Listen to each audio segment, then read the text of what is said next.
اولا انا اريد اقول الله يستر على هالبلد وعلى كل بلدان المسلمين.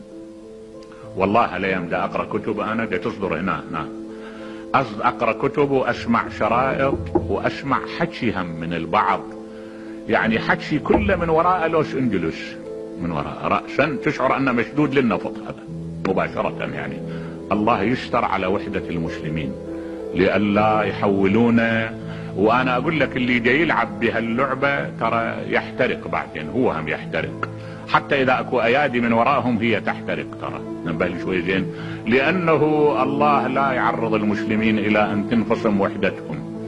يعني اكو جاي اسمع، موجودة عندي الكتب والشرائط موجودة عندي، يعني شرائط صريحة جت تصيح بالناس خلي يذبح بعضكم بعض. وما اعرف انا ليش غافلة عن هالدولة، ما ادري ليش غافلة، ما اعرف شنو، ما اعرف التعليل، ما اعرفه. والكتب ايضا اللي جاي تصدر يعني اذا تقرأها يغلي دمك غليان غريب. يا ناس الله الله في وحدة المسلمين. ارجوكم ذولا هالناس البسطاء، هذا اللي يفك عينه يا فلان فك عينه بالبيت وما يعرف ان شنو مذهبه. لما كبر شاف امه وابوه حنفية صار حنفي، شاف امه وابوه شوافع صار شافعي، شاف امه وابوه شيعة صار شيعي. هذول منهم الى خلق راح استقرأ الادلة وطلع الكتب وناقش النظريات وانتهى الى رأي ناس مسلمين على الفطرة. الله الله في وحدتهم، الله لا يرحمكم برحمته.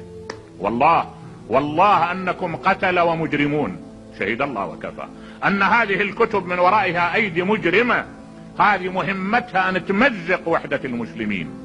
خلوا البلدان المسلمين خلوها هادئة، توجهوا كافحوا المخدرات، كافحوا الرذائل، كافحوا الانحلال، كافحوا الفجور، كافحوا التجسس، كافحوا العمالة للأجنبي، كافحوا الكفر والإلحاد. لا تكافحون إخوتكم أهل لا إله إلا الله. نعم هاي لعبة خطرة، أنا أحذر، هاي لعبة خطرة. انتوا جاي تشيلون قسم، يعني بصراحة اكو بعض الجهات جاي تدفع الشيعة الى ان تذب روحها باحضان ابليس. اي نعم، وانا اقول لك هذا لون من العمل مقصود، ونسأل الله ان يجنبنا وبال هذا العمل، وان يحفظ وحدة المسلمين، وان يخلينا تحت لواء لا اله الا الله. وهالافواه المملوءة قدر ونتن اسأل الله ان يواريها بالتراب، لانها افواه مو نظيفة، لا والله ما تهمها وحدة المسلمين ابدا، ولا تهمها كلمة لا اله الا الله، انما عندها من وراء ذلك اهداف مشبوهة.